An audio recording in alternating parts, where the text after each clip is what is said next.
ఊరియా. అమ్మా ఏం పేరు? చనిపోయినప్పుడు తన భార్య తన భర్త కొరకు ఏడుస్తుంది.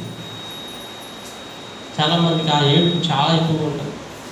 భర్త లేనప్పుడు ఆ బాధ ఎందుకు ఏడుస్తారంటే చాలా భయంకరంగా ఏడుస్తారు. భర్త ఉన్నప్పుడు మాత్రం ఆ భర్తను చాలా భయంకరంగా ఏడిపిస్తారు భార్య. అవునా కదా?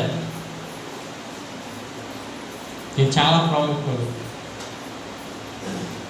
ఖచ్చితంగా బైబిల్ గ్రంథం చూస్తే ఊరియా చనిపోయిన తర్వాత తన భార్య ఏడుస్తుంది. ఏం చేస్తుందండి? ఏడుస్తుంది. ఇక్కడ మనం ఆలోచిస్తూ ఉంటే పరిశుద్ధ గ్రంథంలోని ఇర్మియా 6వ అధ్యాయం 11వ వచనం కొంచెం చదువు ఒకసారి, స్పీడ్గా తీయాలి. ఇర్మియా 6వ అధ్యాయం 11వ వచనం.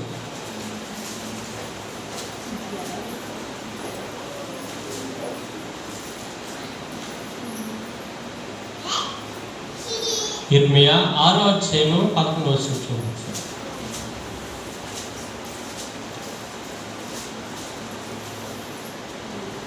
కావున నేను యెహోవా క్రోధముతో నిండి ఉన్నాను, దానిని అణుచుకొని నేను విసిగి ఉన్నాను. ఒకడు తప్పకుండా వీధిలోనున్న పసిపిల్లల మీదను యవనును గుంపు మీదను దాని కుమ్మరించవలసిన వచ్చును. చూడండి, భార్య భర్తలను, వయస్సు మీరిన వారును, వృద్ధులను పట్టుకొనబడదురు. దేవుని మహిమ కలుగును గాక. ఇక్కడ మన యొక్క ఆలోచన మనం ఆలోచిస్తూ ఉంటే అక్కడ ఒక యుద్ధం జరిగినట్టు చూస్తున్నామండి.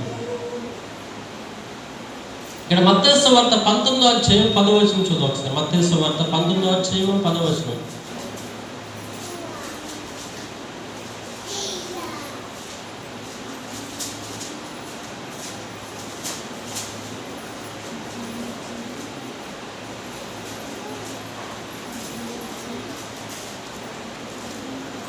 పేపర్ దొరుకుతున్నాయి మీకు? 19వ అధ్యాయం 10వ వచనం చెప్పు. మత్తయి సువార్త.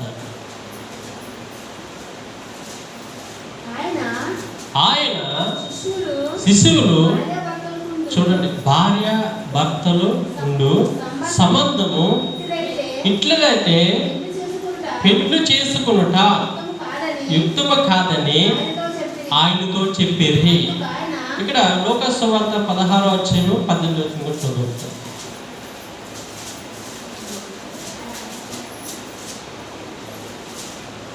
లూకా సువార్త 16వ అధ్యాయం 18వ వచనం చదువుతాం.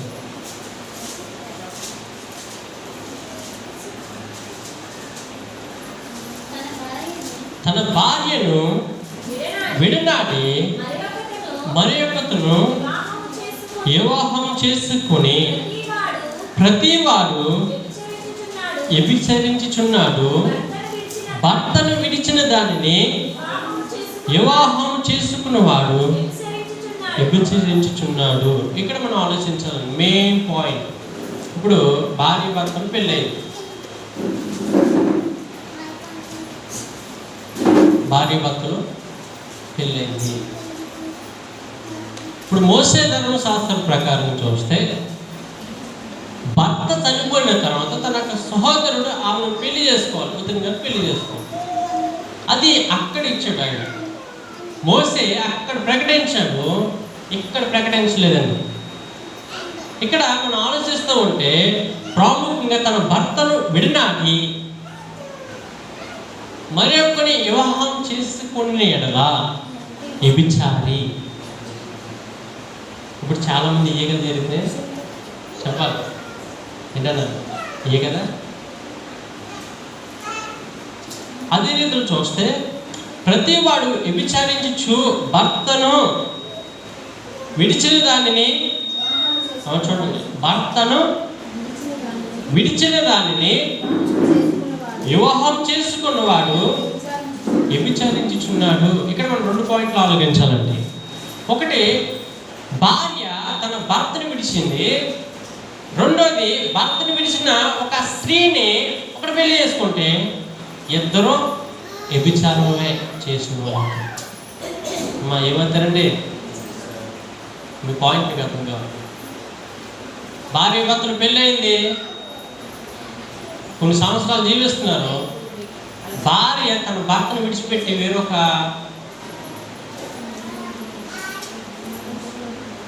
వెళ్ళిపోయింది. దాన్ని వ్యభిచారి అని భావించారు. భర్త తన భార్యను విడిచిపెట్టి వేరొక భార్య, ఇదేమంటారండి? వ్యభిచారి.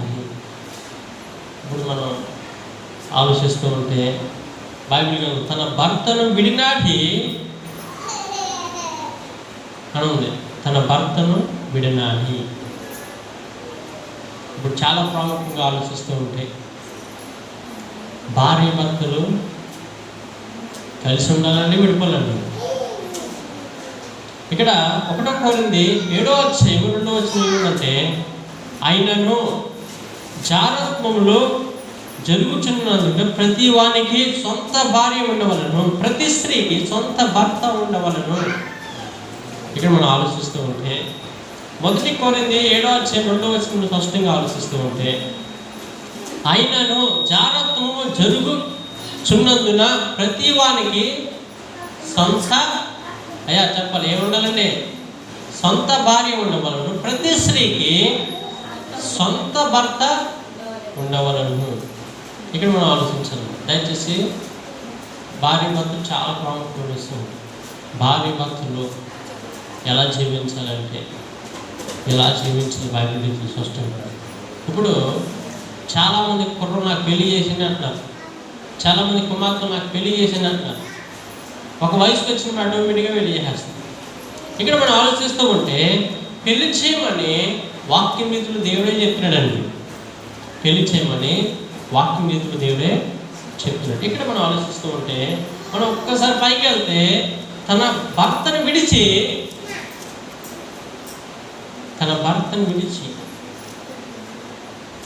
వ్యభిచారం అవునా? వ్యభిచారం. అదే రీతిలో చూస్తే భర్తను విడిచిన స్త్రీని పెళ్లి చేసుకున్న వ్యభిచారి అని ఉన్నది. భర్తను విడిచిన స్త్రీని పెళ్లి చేసుకున్న వ్యభిచారి అవును. ఇక్కడ ప్రముఖంగా ఆలోచిస్తూ ఉంటే, అయినను జారత్వము జరుగుచున్నందున ప్రతి వానికి సొంత ఏంటంటే సొంత భార్య ఉండవలను, సొంత భర్త ఉండవలను. ఇప్పుడు భార్య భర్తలుగా ఎలా జీవిస్తున్నారు అనేది మీకు మీరు ఒకసారి ఆలోచించాలి. దేవుడు మనతో మాట్లాడుతున్నాడు. చాలా ప్రాముఖ్యంగా మనం చాలా జాగ్రత్తగా ఆలోచించాలి. దేవుడు మనతో చెప్తుంది, ఇది పాపం, మీరు ఎలా జీవించాలి. ఈ సౌండ్ ఎంతమంది వరకు వినపడుతుంది వాళ్ళు కొన్ని చాలా జాగ్రత్తగా ఆలోచించాలి. ఇక్కడ దేవుడు స్పష్టంగా తెలియజేస్తుంది ఏంటంటే, అయినను జారత్వము జరుగుచున్నందున ప్రతి వానికి సొంత భార్య ఉండవలను, ప్రతి స్త్రీకి సొంత భర్త ఉండవలను. అదే రీతిలో 1 కొరింథీ 7:3 చూద్దాం ఒకసారి. చూడండి, భర్త భార్యకును అలాగనే భార్య భర్తకును చూడండి వారి వారి ధర్మమును నడపవలను. దేవుని మహిమ కలుగుగాక. ఇది చాలా ప్రాముఖ్యమైనది. ఇక్కడ భర్త భార్యను అలాగనే భార్య భర్తను వారి వారి ధర్మము నడపవలను. ఇప్పుడు భార్య భర్తలు ఎలా ఉంటున్నారు? మీ ధర్మాన్ని మీరు నడిపిస్తున్నారు కదా. ఇక్కడ ఆలోచించాలి. 1 కొరింథీ 7:4 చూద్దాం ఒకసారి. భర్తకే కానీ భార్యకు తన దేహము పైన చూడండి అధికారము లేదు, అధికారము లేదు. ఇప్పుడు మేము ఒక ప్రశ్న వేస్తున్నాను పురుషులకి, నీ భార్యని మీరు కొట్టచ్చా? చెప్పాలి. చాలామంది పురుషులు చాలా భయంకరంగా భార్యలు కొడుతూ ఉంటారండి, చాలా భయంకరంగా బాధతో ఉంటారండి. ఇక్కడ బైబిల్ గ్రంథం చూస్తే భర్తకే కానీ భార్యకు తన దేహంపై అధికారం లేదు. అలాగనే భర్తకే కానీ భార్యకే కానీ భర్తకు తన దేహంపై అధికారం లేదు. ఇప్పుడు ఇంకోటి ఆలోచించి, భర్తలుగా భార్యను కొట్టకూడదని ఉంది, భార్య భర్త మీదే కొట్టకూడదని ఉంది. ఇప్పుడు చాలామంది భార్యలు భర్తలు కొట్టేస్తున్నారు. కొట్టట్లేదా? మా చెప్పాలి, కొట్టట్లేదా? మిమ్మల్ని కాదు కానీ చాలామంది స్త్రీలు భర్తలు కొడుతుంది. అదే రీతిలో ఆలోచిస్తూ ఉంటే చాలామంది పురుషులు ఏం చేస్తున్నారు, తన భార్యలు కొట్టుకుంటున్నారండి. ఇక్కడ ప్రాముఖ్యంగా వాక్యం రీతిలో దేవుడు మనతో మాట్లాడిన విషయం ఏంటంటే, భార్య భర్తలుగా కొట్టుకోకూడదు, భర్త తనకు భార్య మీద చేసుకోకూడదు, భార్య తనకు భర్త మీద చేసుకోకూడదు. చాలామంది కొట్టుకుంటారండి, చాలా భయంకరంగా కొట్టుకుంటారు. భార్య అంటే అంత ఎటకారంగా ఉంటుంది చాలామంది. భార్య అంటే ఒకరోజు మీకు చెప్పిన ఒకసారి, భర్త తన యొక్క భార్య మీద చేసుకుంటున్నాడంటే చేతకాల వ్యక్తి అయితే చేసుకున్నాడు.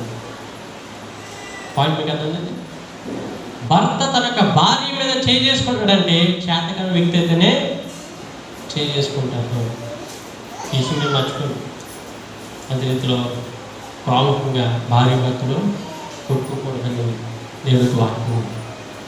ఇక్కడ 7వ అధ్యాయం 10వ వచనం చదువు ఒకసారి.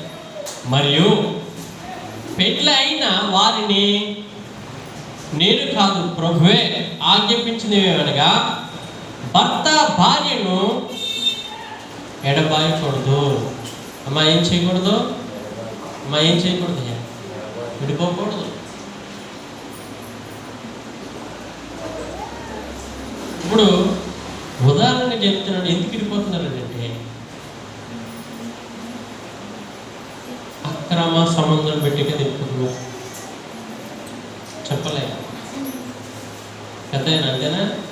అక్రమ సంబంధాలు పెట్టి తిప్పుతుంది. మరి బైబిల్ నుంచి దేవుడు చెప్తుంది ఏంటంటే, భార్య భర్తలుగా విడిపోవడానికి కారణం ఏంటంటే అక్రమ సంబంధాలు పెట్టుకోవడం బట్టి. అమ్మా ఏం పెట్టుకోవడం బట్టి? అక్రమ సంబంధాలు పెట్టుకోవడం, శరీర కోరికలు బట్టి వాళ్ళు ఏం చేస్తారంటే విడిపోతుంది. నువ్వు సింపుల్గా ఉంటానంటే, తప్పించుకోవడానికి సింపుల్గా ఉంటానంటే, నేను ఆయనతో కాపురం చేయను, నేను ఆవిడతో కాపురం చేయను అంటున్నాను చాలా మంది. ఎందుకంటే తప్పించుకోవడానికి సిలువు మార్గం. నేను ఆయనతో కాపురం చేయను, నేను ఆవిడతో కాపురం చేయను అనే ఒక ఓటు ఎందుకు వాడతారంటే, వాళ్ళు లోక సంబంధమైన ఆలోచన కలిగి ఉంటారు. లోక సంబంధమైన ఆలోచన కలిగి, ఇంకా స్పష్టంగా చెప్పాలంటే శరీర కోరికల కొరకు చాలా మంది ఉండకపోతారు.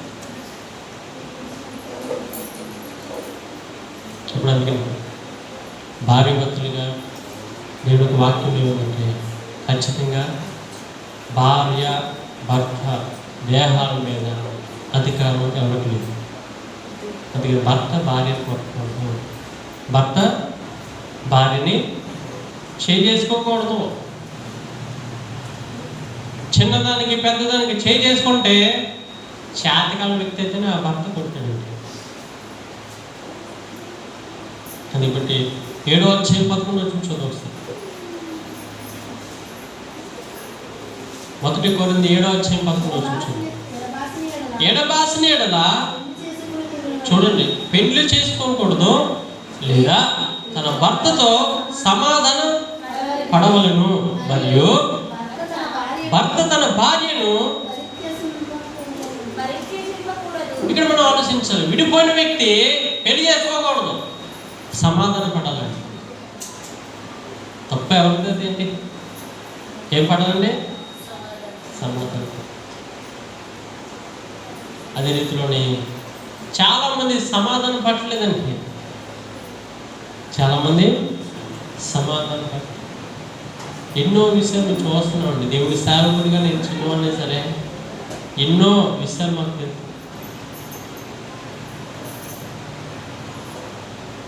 ఇక్కడ బైబిల్ గ్రంథం చూస్తాం. 1 కొరింథీ 7:14 కొంచెం చూద్దాం ఒకసారి.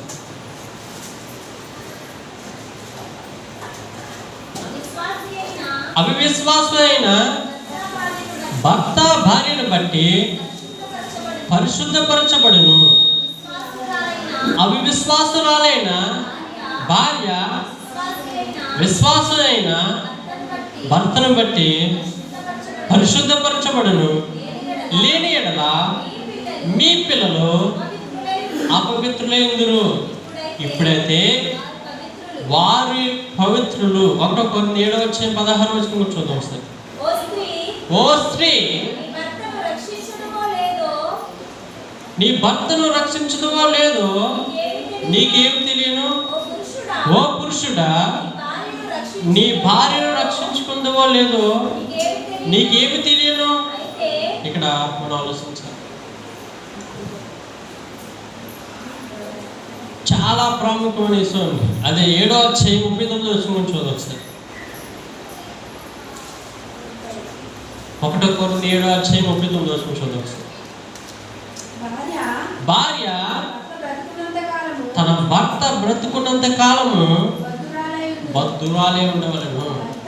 భర్త మృతి పొందిన ఎడల ఆమెకు ఇష్టమైన వాడిని పెళ్లి చేసుకున్నట్టుకు స్వతంత్రాలే ఉండను కానీ ప్రభునందు మాత్రమే పెళ్లి చేసుకున్న వాళ్ళను. దేవుని మహిమ కలుగుగాక. ఫ్యాక్ట్ చెప్తున్నా, తన భర్త చనిపోతే భార్యని చెప్పాలి. తన భర్తను చనిపోతే ఇంకో వేరే పురుషుని పెళ్లి చేసుకుంటాడు. ప్రభువే భర్తగా ఉంటాడని బైబిల్ చెప్తుంది. ఎవరుంటారండి? ప్రభువే భర్తగా ఉండడం ఏంటి? వేరే ఉద్దేశంగా ఆలోచించాలి. ఆయన తోడే ఉంటాడు. ఇక్కడ మనం ఆలోచించాలి. ఇక్కడ దేవునికి వాక్యం మనం నేర్చుకోవాల్సిన విషయం ఏంటంటే, భార్య భర్తలుగా ఒక దేహం మీద ఇంకోలు చేసుకోకూడదు. ఇక్కడ మనం ఆలోచిస్తూ ఉంటే దేవుడి ప్రేమ కల్పిదాం. ఇంకో మాట చెప్పాలి, పెళ్ళైనా సరే అక్రమ సంబంధం పెట్టుకుంటూ ఉంటాం చాలామంది. అంతటి యేసుకు ఎవరు భయపడ్డారండి? పెళ్ళి అవ్వలేదండి. నాకు అంత అధికారం ఇచ్చాడు కానీ నీ మీద నాకు అధికారం ఇవ్వలేదు రాణిగారు, దయచేసి నన్ను విడిచిపెట్టాను. ఆవిడ విడిచిపెట్టలేను, చట్టపట్టుబడి సరే బయటకు వచ్చాను. ఇప్పుడు ఈ రోజుల్లో పాపం అంటే అవకాశం ఇస్తే ఎంతగానో తెగించిన ఉన్నారండి లేదా? ఉదాహరణ మాట చెప్పాలి. ఒక భర్త భార్య పిల్లవగలిగినప్పుడు ఒక స్త్రీని ఇష్టపడ్డాడు. ఇష్టపడడం పెట్టి వెంటనే ఆ స్త్రీ ఆ ఒక కుర్రోని ఇష్టపడ్డది. వాళ్ళ వయసు ఒక 25, 29, 30 ఉంటాయి. వెంటనే నేను పెళ్లి చేసుకుంటాను, ఒక్క రాత్రి నీతో గడపాలను. లేదు పెళ్ళి అయిన తర్వాత అన్నప్పుడు వెంటనే నీతో గడపాలి అంటే ఆ స్త్రీ వెంటనే సరే పెళ్ళి అయిన తర్వాత మనం కలిసి ఉంటాం కదా అని చెప్పి వెంటనే ఏం జరిగింది? కలుసుకున్నాం. తర్వాత ఆ ఫోన్ స్విచ్ ఆఫ్ వచ్చింది. కొన్ని రోజుల తర్వాత ఫోన్ కలిసింది. నేను పెళ్ళి ఎందుకు చేసుకుంటా? నేను చేసుకున్నాను. వెంటనే నీకు ఒక షాక్ విషయం చెప్తాను ఏంటంటే, నాకున్న ఏడ్స్ నీకు అంటించాను. ఇప్పుడు ఎవరు నష్టపోతారండి? చెప్పాలి, ఎవరు నష్టపోతారు? ఆ స్త్రీ కదా ఏడ్స్ తెచ్చుకో. ఎంతంత లేరు పిల్లలు లవ్ ఏంటమ్మా? లవ్ అంటారా కొవ్వంటారా? తల్లి తండ్రి భయం లేదు, ఇంక ఊరు భయం లేదు, పెద్దలని గౌరవం లేదు. నేను అమ్మాయిని ఇష్టపడ్డాను, ఈ అబ్బాయిని ఇష్టపడ్డాను. తప్పు కదా? భర్త భార్యలు పెళ్ళైనా సరే అక్రమ సంబంధాలు పెట్టుకుంటున్నారు. ఎవరు చూసి వస్తున్నారులే, ఎవరు చేసి వస్తున్నారులే, నా ఇష్టం, మాట్లాడితే సంపేతాను, నువ్వు మీ ఇంటికి వెళ్ళిపో, తెలిసిపోయిందా నీకు, నా ఇష్టం. లేదండి, చెప్పాలని ఉన్నారా? బతుకున్నప్పుడే ఎంజాయ్ చేయాలి. తప్పు. భర్త భార్య పెళ్ళైన తర్వాత వేరొక పురుషుని మీద కన్నేంటి, వేరొక స్త్రీ మీద కన్నేంటి, దాని వ్యభిచారం. అందుకే ఇక్కడ బైబిల్లో ఒక మాటతో దేవుడు చెప్పాడు, నీ చూపు, నీ యొక్క బాడీ, నీ దేహమునకు వెలుగు ఏంటంటే కన్ను. కన్ను చెడితే దేహమంతయు చెడిపోదని యేసుప్రభువు వారు ఒక్క మాటతో చెప్పారండి. అదే రీతిలో మనం ఆలోచిస్తూ ఉంటే భార్య భర్తలు ఎలా ఉన్నారు, ఎలా ఉండకూడదని స్పష్టంగా దేవుడితో మాట్లాడతాం. రెండు చేతులపై దేవుడు మాట్లాడుతున్నాక హల్లెలూయా. ఎఫెసీ 5:33 కూడా చూద్దాం ఒకసారి.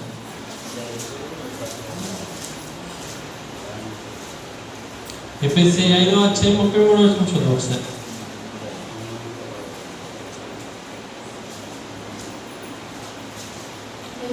మెట్టుకు మీలో ప్రతి పురుషుడు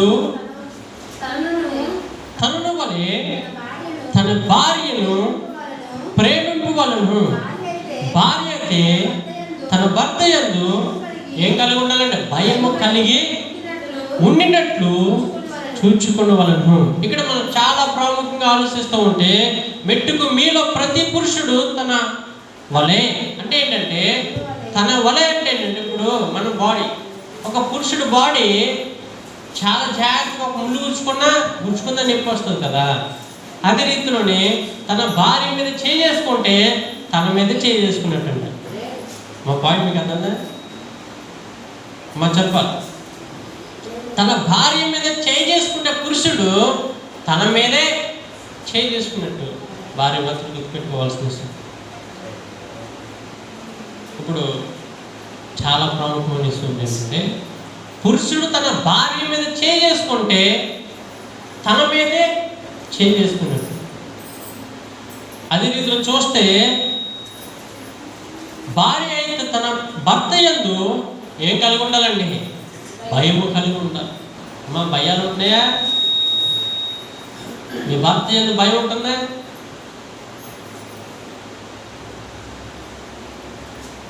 ఈ భయాలు ఎలా ఉంటాయంటే, ఎంతో కష్టపడి రాత్రనగా పగలనగా కష్టపడి వచ్చిన తర్వాత, భర్త వచ్చిన తర్వాత వెంటనే కాళ్ళు లాగేస్తున్నాయి, చేతులు లాగేస్తున్నాయి, హాస్పిటల్ తీసుకెళ్ళాం.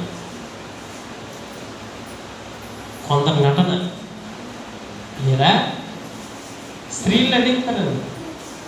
కష్టపడిన భర్త ఎప్పుడు వెళ్ళబోతున్నాయి చెప్పాలి, లేదు నటిస్తారు చాలా మంది.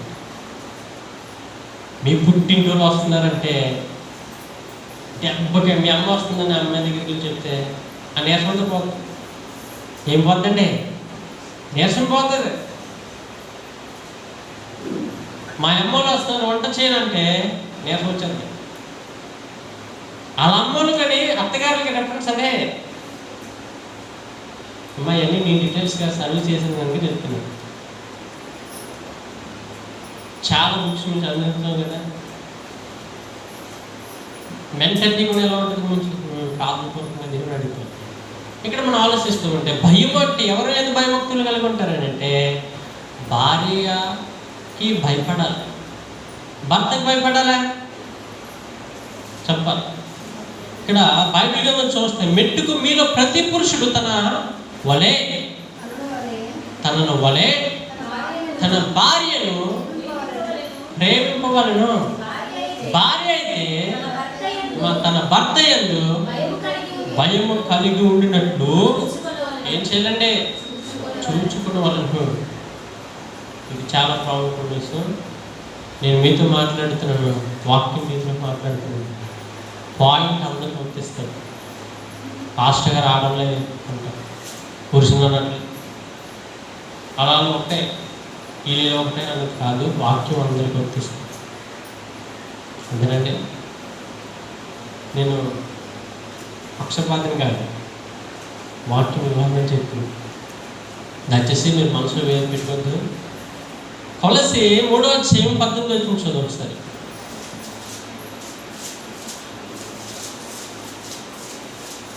ఇక్కడ చూస్తే భర్త యందు భయం కలిగి ఉండమని దేవుడు చెప్పాడు. ఇక్కడ చూస్తే భార్యలారా మీ భర్తకు విధేయుడి, ఇది ప్రభువును బట్టి యుక్తమై ఉన్నది. దేవుడు మహిమ కలుగును గాక. ఇప్పుడు ఈ రోజులు చూస్తే చాలా మంది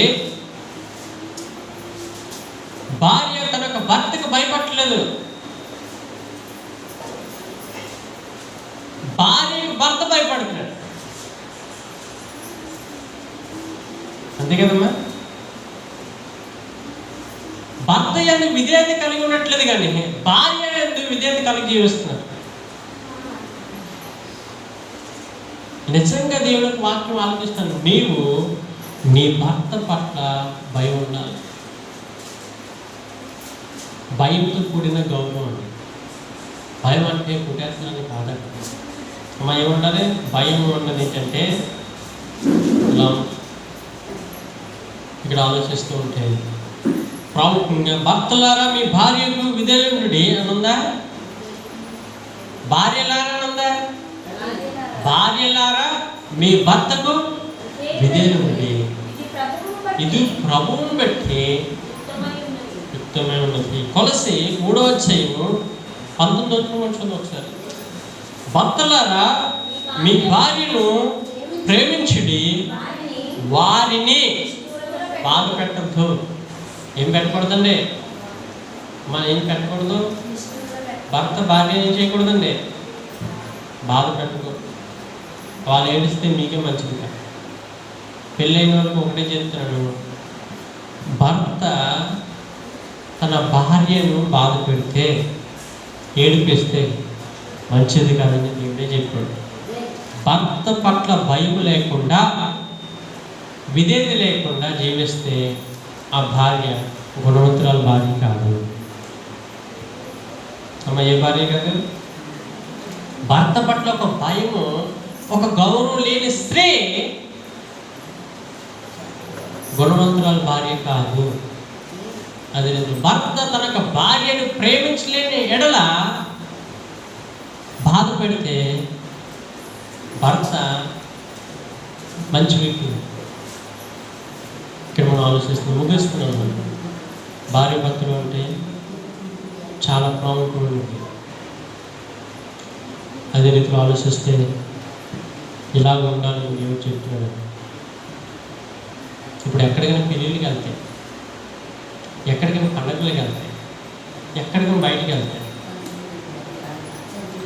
ఎలా ఉంటున్నారు? పాయింట్ మనం గమనించి ఎలా జీవిస్తున్నారు? ఇంకా మాట చెప్తున్నారు, ఎలా ప్రవర్తిస్తున్నారు, ఎలా మాట్లాడుతున్నారు? ఒక స్త్రీ వస్త్రాలు దేహం అంతా కప్పుకోవాలి. పెళ్ళిళ్ళకి వెళ్తే చాలా మంది వస్త్రాలు ఉన్నట్టే అనకూడదు. నేను సేవకుడిగా అనకూడదు అన్నమాట.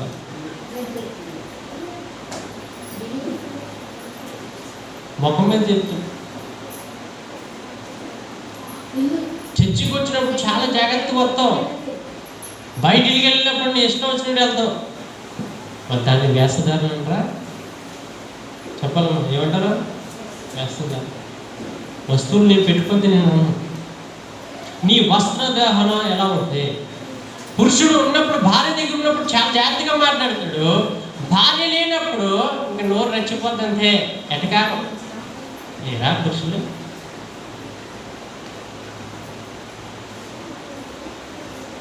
ఈ రెండింటిని చాలా జాగ్రత్తగా దయచేసి మేము సేవకుడిగా తెలియజేస్తున్నాము. యేసే ప్రేమ కలిపి భార్య భర్తలుగా కలిసి ఉండాలి. అదే నరుడు ఒంటరిగా ఉంటే తొంటరుడు అయిపోతాడని చెప్పి సాటైన సహాయం దేవుడు కలిగేసి, అదే ప్రతి వ్యక్తికి ఒక భార్య ఉండాలి, ఒక భర్త ఉండాలని దేవుడు చెప్పింది కదా. ఎందుకంటే జాగ్రత్తగా జరుగుతున్నది కనుక ప్రతి ఒక్క స్త్రీకి భర్త ఉండవలను, ప్రతి ఒక్క పురుషుడికి భార్య ఉండవలను. అది విడిచిపెట్టి నీ భార్య ఉన్నప్పుడు వేరొక స్త్రీ వైపు వెళ్తే వ్యభిచారి ఉండదు, రోగాలు వస్తాయి. ఏమొస్తాయండి? ఏడ్స్ వస్తుంది. ఏమొస్తుందండి? దేవుడు చూస్తున్నాడు. సుఖంగా ఉండదు. నేను ముఖమే మాట్లాడుతున్నాను.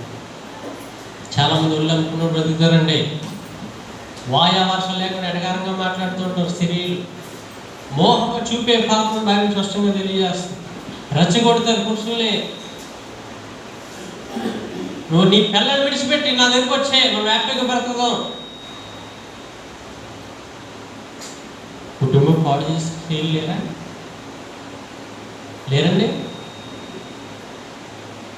ఆ మోజులో పడి సొంత కుటుంబాలు విడిపోయి లేరా? ఎందుకు నీకు నీ భర్తతో ఈ ప్రాబ్లం నా దగ్గరికి వచ్చే, నువ్వు హ్యాపీగా బ్రతుకుతో, భర్త చూడలేని ప్రేమ నా దగ్గర దొరుకుతుంది అని చెప్పడం బట్టి చాలా మంది చాలా భయంకరంగా ఇంట్లో చనిపోవట్లేదా? ఒక 4 అడుగులు లేరు పిల్లలు, లవ్వు కొవ్వు అని చెప్పి భయంకరంగా రోడ్ల మీద తిరుగుతున్నారు. తిరిగిన తర్వాత జీవితం పాడైన తర్వాత గెటప్ తల్లిదండ్రులు కూడా విడిచిపెట్టేస్తుంది. సత్తన ఇది పాపం కాదా? అంటే దేవుడు మీకు ఇచ్చిన భార్య భర్తలుగా నీ యొక్క కుటుంబాన్ని జాగ్రత్తగా ఉండాలి.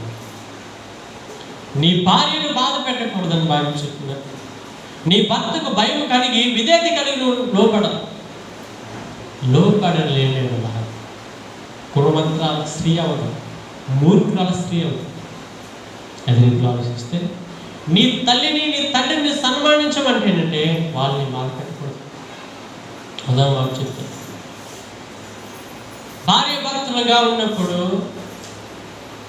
నీవు ఒక పెళ్లి చేయడానికి తల్లి కావాలి, నీకు పెళ్లి చేయడానికి ఒక తండ్రి కావాలి. అంతే కదండి. మీకు పెళ్ళి అయిన తర్వాత వాళ్ళని విడిచిపెట్టకూడదు, మొత్తం మర్చిపోకూడదు. విడిచి అనం మరచండి, మొత్తం మర్చిపోండి. విడిచండి కొంత దూరం. ఇప్పుడు దేవుడికి వాక్యం మనం నేర్చుకోవాల్సిన విషయం, అక్రమ సంబంధాలు పెట్టుకుంటే దేవుని లెక్కచ్చు. మోసే ధర్మశాస్త్రం ప్రకారంగా అది రూల్, అది కట్టడ. యేసు ప్రభు చెప్పింది ఏంటంటే ఇది. అందుకనే పెళ్లి చేసుకున్నప్పుడు ఒక స్త్రీనైనా సరే ఒక పురుషునైనా సరే ఎన్నిసార్లు చూడాలండి? పర్ఫెక్ట్గా నీకు నచ్చితేనే చేస్తారు తల్లిదండ్రులు, నచ్చకపోతే పెళ్ళి అయిన తర్వాత నాకు నచ్చలేదని నేను కాపర్ చేయనంటే దాన్ని ఏమంటారు?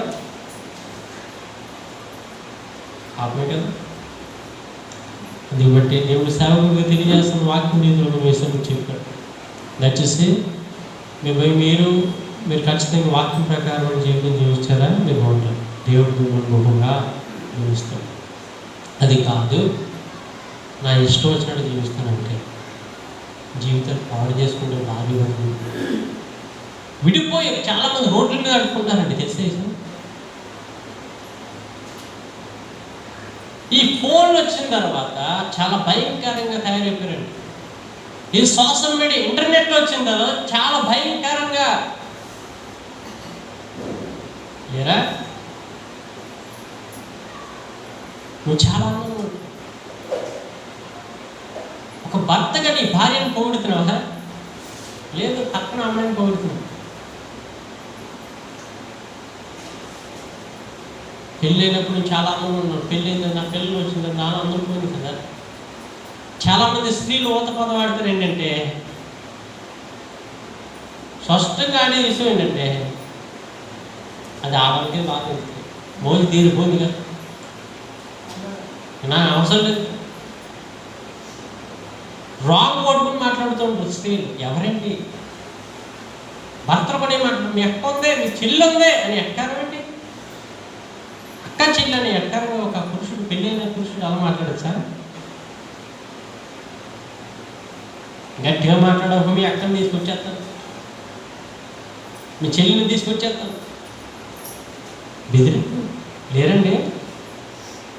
నచ్చి సలహా ఉంటూ చాలా మంది గొడవ వచ్చినప్పుడు నిన్ను పెళ్లి చేసుకోవడం బట్టి నా బతికి ఎలా పట్టింది, నా కష్టం ఇది, నా స్థితి ఎలా అయిపోయిందని చెప్పి భార్య భర్తల మీద తిరగబడుతూ ఉంటారండి. ఒక రేంజ్లో నువ్వు నా అన్నం పోయి మీ ఫోటోలో ఆధార్ కార్డులో ఫోటో ఉంటుందండి. మీరు చాలా అందంగా ఉంటే ఆ ఫోటో చూసుకోండి, మీ ఫోటో డీటెయిల్స్ చూపించాలి ఆధార్ కార్డు. దయచేసి ఒకళ్ళ భార్య భర్తలు విడిపోతే కలపాలి తప్ప విడగొడితే ఆ శాపం మీరు తెచ్చుకుంటారు. ఏసేపురం కలిపి విడగొట్టింది కాదు. దయచేసి భార్య భర్తలు నేను మాట చెప్తున్నాను, అక్రమ సంబంధాలు నువ్వు పెట్టుకుంటే, ఎవరో చూడట్లేదు నువ్వు అనుకుంటే దేవుడు చూస్తున్నాడు. యోసేపు ఎవరికి భయపడ్డాడు? దేవుడికి భయపడ్డాడు. ఆయనకి పెళ్ళయిందా?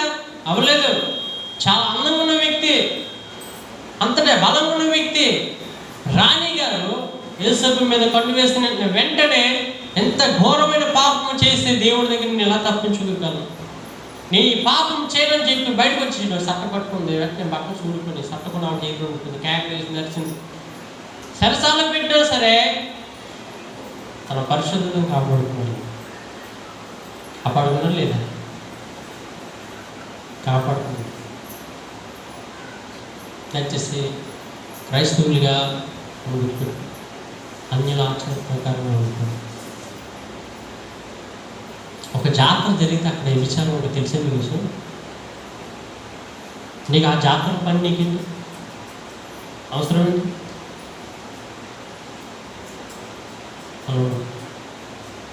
ఒక క్రైస్తవులుగా నీవు ప్రభు రక్తం ద్వారా కడగబడిన నీవు చాలా జాగ్రత్తగా ఉంది.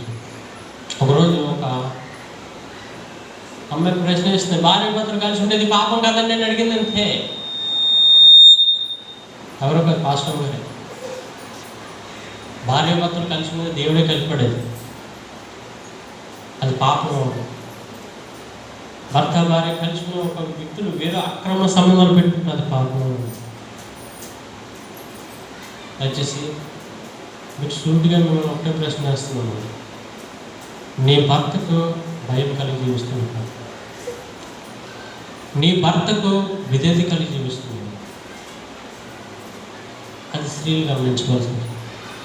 పురుషులకు ఒక ప్రశ్న వేస్తున్నాను, నీ భార్యను బాధ పెడుతున్నావా? నీ భార్యను చేసుకుంటున్నావు? కొట్టేది కదా వచ్చారు. ఒక భార్య బయటకి కష్టపడలేదే? ఇప్పుడు చాలామంది నా భర్త కొట్టేస్తున్నాను చెప్పి నేను సరిగ్గా భోజనం పెట్టలేదని చెప్పి బయటకు వెళ్ళిపోవట్లేదా? నువ్వు ఉన్నా లేకపోయినా ఒకటే, నేను బయటకు పోవట్లేదండి, వెళ్ళిపోతున్నావు. నీ శరీరం అనేది తీసుకుని నీ భార్య మీద చేసుకుంటే నీ శరీరం మీద నువ్వు చేసుకున్నట్టే అని బైబిల్ చెప్తుంది. నీ శరీరం చేసుకున్నట్టే అని బైబిల్ స్పష్టంగా లేఖనం ఉంటుంది. వచ్చేసి నీ భార్య మీద చేసుకోకూడదు, నీ భర్త యందు విధేయత కలిగి ఉండాలి. దీన్ని బట్టి భార్య భర్తలు అక్రమ సంబంధాలు పెట్టుకోకూడదు. ఏం పెట్టుకోకూడదండి? అక్రమ సంబంధాలు పెట్టుకో. ఒకరు పెట్టుకుంటే ఏమి చూస్తున్నాడో మొదటి నీ కుటుంబం కలిసిన కుటుంబం ఇది పాపము అని భావించండి. ఏం చెప్తుందండి? పాపము. చాలా మంది పెళ్ళంటే ఎలా వాళ్ళు పెళ్ళి అయిందంట జాతకం ఉంది. ఇక్కడ యేసపు పెళ్ళి అవలేనప్పుడు ఏ జాతకున్నాడో అది దేవుడికి భయపడతాం. దయచేసి మనం ఆలోచించాలి. అక్రమ సంబంధం పెట్టుకోవడం మంచిది కాదు. దేవుడు చూస్తున్నాడు, దేవుడు సురకేస్తున్నాడు.